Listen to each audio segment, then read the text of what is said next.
Y saludamos al contador Jorge Moraña. Hola, buen día, ¿cómo estás, Jorge? Buen día, Ricardo, muy bien, ¿y vos? ¿Qué tal? Hace mucho que no nos vemos, ¿eh? Hace mucho, nos cruzamos y no nos vemos. Sí, nos cruzamos, un saludito ahí, pero nada de conversar y de tener... Nada de profundidad. Bueno, vamos a tratar de hacerlo ahora, entonces. Vos sabés, Jorge, que naturalmente hay una preocupación generalizada de toda la gente en función de los cambios que ha introducido tanto el gobierno nacional como el gobierno provincial en materia de impuestos, de subas significativas en algunos casos. Y hay una especie de oscuridad respecto a un impuesto que puede ser significativo en la sumatoria con todos los demás, más aún, que es el impuesto al patrimonio neto, ¿no? ¿Cómo están las cosas? ¿Hay algo de claridad sobre este tema, Jorge?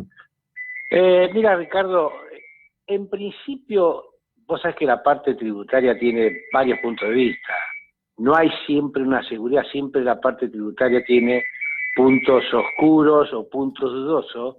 Tal es así que siempre hay una mesa de enlace entre los consejos profesionales y la FIP para dilucidar temas que a veces la reglamentación no los aclara. Por eso que muchas veces los contadores a veces tenemos algunos criterios que no son todos uniformes. Teniendo eso como base, sí te quiero decir que con respecto al impuesto a los bienes personales hay algunas modificaciones.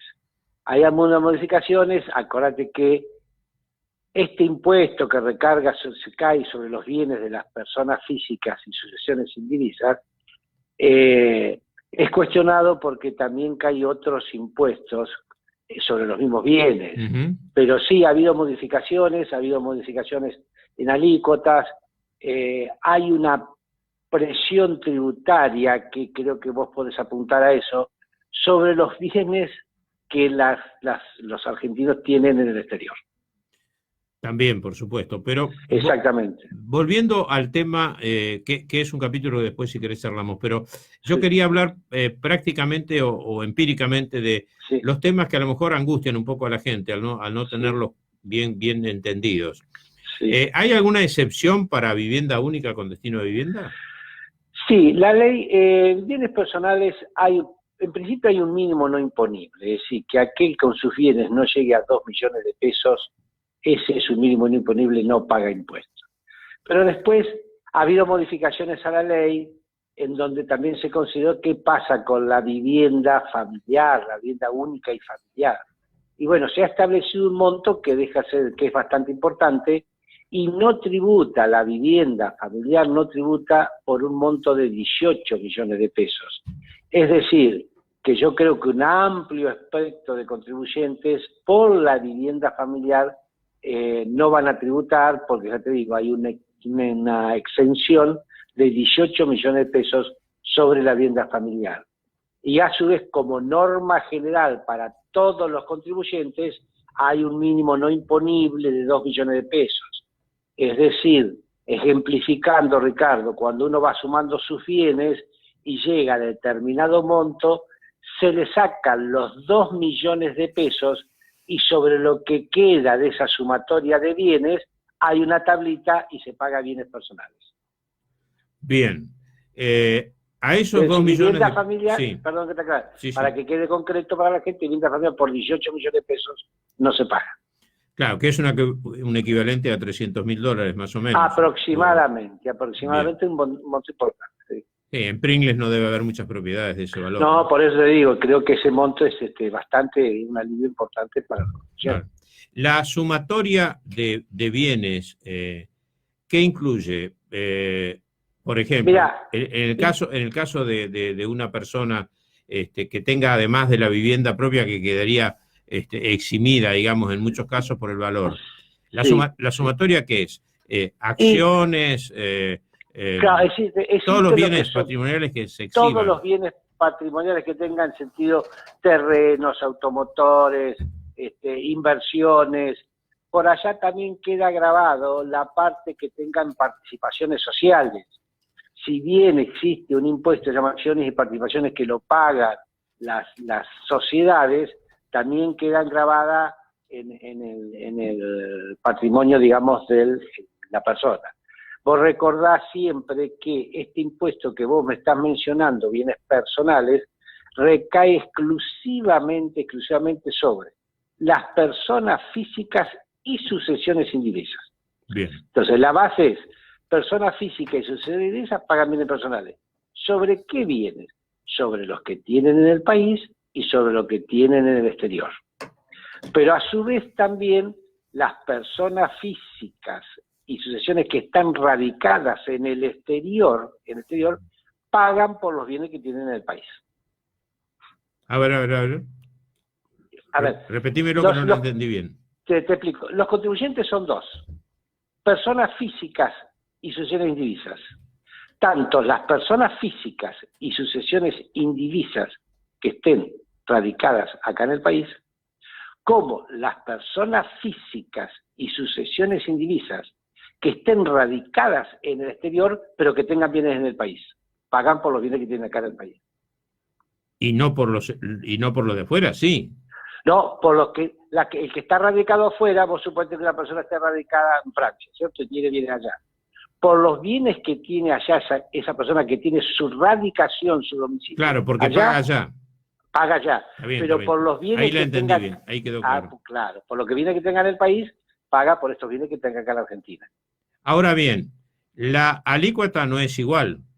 No, la alícuota es progresiva y te castiga un poco. Este año ha tenido alguna modificación, castiga un poco para aquellos que han repatriado bienes, es decir, aquellos que han tenido bienes del exterior, que han sacado bienes del exterior, la alícuota se ha elevado al doble. Es decir, si bien la alícuota de Argentina, la mayor, es 1,25% sobre esa masa de bienes, el 1,25%, para esos bienes del exterior, está grabado en el 2,25%. ¿Qué ha hecho el gobierno? ¿Qué ha hecho el gobierno para tratar si se puede repatriar esos bienes nuevamente? Y los eximiría de esa tasa del 2,25% en tanto y en cuanto trajeran el 5% de los bienes, el 5% de los bienes que tiene el exterior, si los repatrian para la Argentina, lo eximen de esa tasa del 2,5%. Esto significaría, en una lectura rápida más o menos, necesito dólares y pongo la aspiradora en marcha. Exactamente. O me pagan el 2,5% sobre lo que tienen en el exterior, o los eximo y me lo traen acá para el país. Con Bien. Alguna condición que no viene al caso, pero bueno, tienen que tener un destino esos bienes que traigan, ¿cierto? Generalmente que los inviertan durante un plazo en fondos comunes de inversión, en prefinanciación de exportaciones, y bueno, vos vas a traer, yo te eximo de los bienes personales que vos tenés en el exterior, tráeme el 5% y yo te doy un abanico de inversiones acá que me tenés que hacer acá en el país. Por un año. Claro, un año, por lo menos un año, que figura hasta el 31 de diciembre. Ahora, una de las quejas que hay digamos, del sector es que aparentemente estarían buscando para convencer y ser atractivo para que traigan esos fondos del país, que ese abanico de posibilidades de inversión argentina sea un poquito mayor, que no sean 3 o 4 ítems solamente para invertir, sino que también entren desarrollos inmobiliarios, otros rubros para el cual la persona se sienta tentado de decir, bueno, perfecto, traigo el 5% y lo puedo invertir durante un periodo determinado, evito pagar el 2,5% por mis bienes en el exterior y hago inversiones acá en el país. No tengo muy en claro, pero por los comentarios periodísticos están pidiendo de que el destino de esos fondos repatriados sea un abanico más amplio de inversiones. Por lo que me suena a mí, he leído oportunamente, sé que uno de los destinos son los fondos comunes de inversión, las prefinanciaciones de exportaciones y 1 o 2 más, y está muriendo ahí el tema. Está bien. Jorge, no te quiero meter en un berenjenal y mucho menos a la gente que no se le hace muy comprensible, pero sobre las sociedades, te hago, sí, a ver si encaro bien la pregunta. Sí. Las sociedades tienen un capital, ¿no es cierto?, constitutivo. Exacto. Bien. Exacto. Pero a su vez, esas sociedades, sí, por más allá del capital, tienen inversiones. Vamos, sí, a suponer una fábrica, un pequeño emprendimiento, sí, que tiene una sociedad con un capital de 500.000 pesos, pero sí, a su vez tiene inversiones en maquinarias, vehículos, sí, o lo que fuere, por 5 millones de pesos. Sí. ¿Qué paga por la sumatoria de las dos cosas?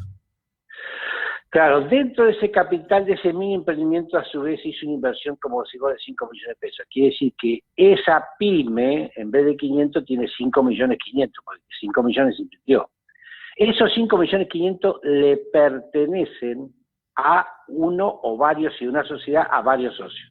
Bien. Las sociedades pagan un impuesto que se llama bienes, acciones y participaciones.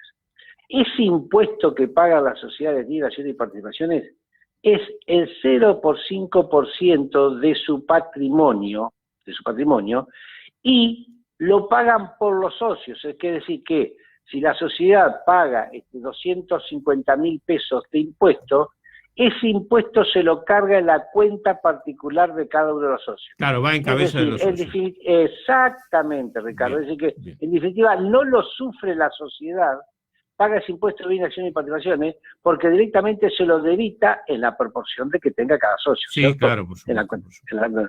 No lo sufre la sociedad, directamente lo sufren los socios, porque se los debita. Bueno, ha sido sumamente claro, Jorge. Te pido una opinión general del tema. Sí. En cuanto a la sumatoria de impuestos. Vamos a dejar los municipales porque me parece que los municipales no hicieron más que copiar un poco lo que es la inflación y por ahí en algunos casos menos. Pero en cuanto a la sumatoria de los bienes, de los impuestos nacionales y provinciales, ¿cómo lo ves al panorama si haces una comparación 2019 a 2020? Mirá, lo veo muy agravado. En principio, como norma general, se viene hablando no de ahora, de años, de que la presión impositiva en Argentina es muy importante, ¿cierto? Es muy importante. Si vos lees en otros países la presión impositiva de las sociedades, el otro estableciendo todo lo que sea Dinamarca, Finlandia, Noruega, lo máximo son el 22%, no llega a la tasa del 35%, y si reinvierten pasa a ser menos. Acá la presión de años es una presión muy, muy importante a nivel municipal, provincial y nacional. Y a tu pregunta lo veo muy, muy, muy agravado.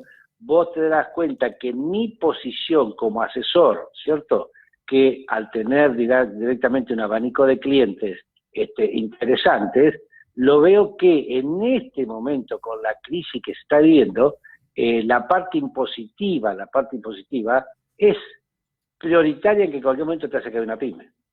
Porque con el costo social impositivo, con los costos previsionales, con los costos provinciales de ingresos brutos, en los atrasos, cuando empezás a pagar tasa del 4 o 5%, ante esta crisis se hace lo que uno lee bola de impuestos atrasados, que no tenés margen de venta ni de utilidades para poder salir. Porque te digo, en esta situación lo estoy viendo con mucha preocupación, con mucha preocupación. Y vos fijate que, Ricardo, que no es que lo veo yo, fíjate que el gobierno nacional y provincial lo ha visto en el atraso, que tanto en ambos jurisdicciones han sacado planes sí, claro. de Esa es la mejor 120 cuotas. Claro, ¿viste? Que sea injusto, justo, porque por lo que pagamos, otro tema, pero han sacado, no recuerdo bien los números, pero he leído los atrasos que hay tanto a nivel nacional como a nivel provincial, ¿viste? Y bueno, en este momento, como sabes vos, falta rentabilidad, presión impositiva, es difícil, se están viviendo situaciones muy, muy difíciles que la parte impositiva puede hacer caer una empresa.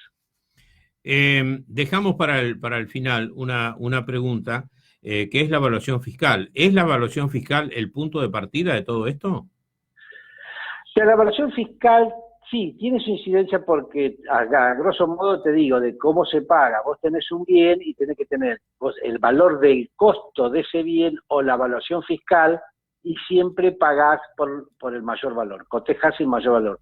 Como la evaluación fiscal ha ido actualizándose, y muchas veces los valores de costos son muy antiguos, claramente pagás por la evaluación fiscal, y al tener actualizaciones, digamos, anuales, son permanentes anuales, y pesa, ¿viste? Pesa.